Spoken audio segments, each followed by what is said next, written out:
On parle beaucoup actuellement de transhumanisme, mais à mon avis, nous sommes déjà dans le transhumanisme depuis des millénaires. Si on accepte l'idée que nous sommes le résultat d'un dessin intelligent qui a construit tout un système technique, technologique, biotechnologique sur notre planète, nous sommes des robots quelque part, qui sont des robots très perfectionnés, certes, qui réagissent à un impact planétaire bien défini, saturnien. Et la thèse que je propose ici, qui correspond à une étude pathologique, c'est-à-dire, je pense que quand nous avons des choses qui, au niveau physiologique, qui sont en dysfonctionnement, nous passons éventuellement, nous basculons vers des processus d'automatisme. Par exemple, quelqu'un qui n'arrive plus à marcher correctement, il peut être relayé par une sorte de marche plus ou moins automatique. Et au niveau verbal, il est clair qu'il y a des moments où nous sommes entraînés à répéter indéfiniment, par exemple des chansons,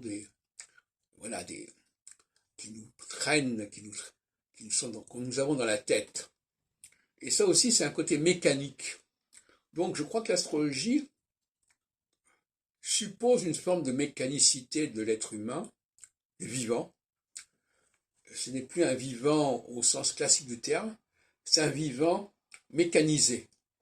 Et c'est un peu ce qu'est l'homo astrologicus.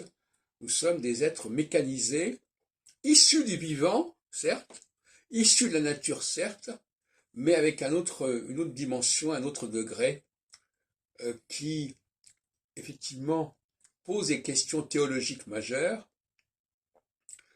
mais qui renvoie effectivement à ce qu'on appelle l'intelligent design, c'est-à-dire une fabrication. C'est comme nous-mêmes, par exemple, un jour peut-être serons capables de faire ce que nos créateurs ont fait, c'est-à-dire nous connecter biologiquement à euh, un certain facteur planétaire, circulaire, etc.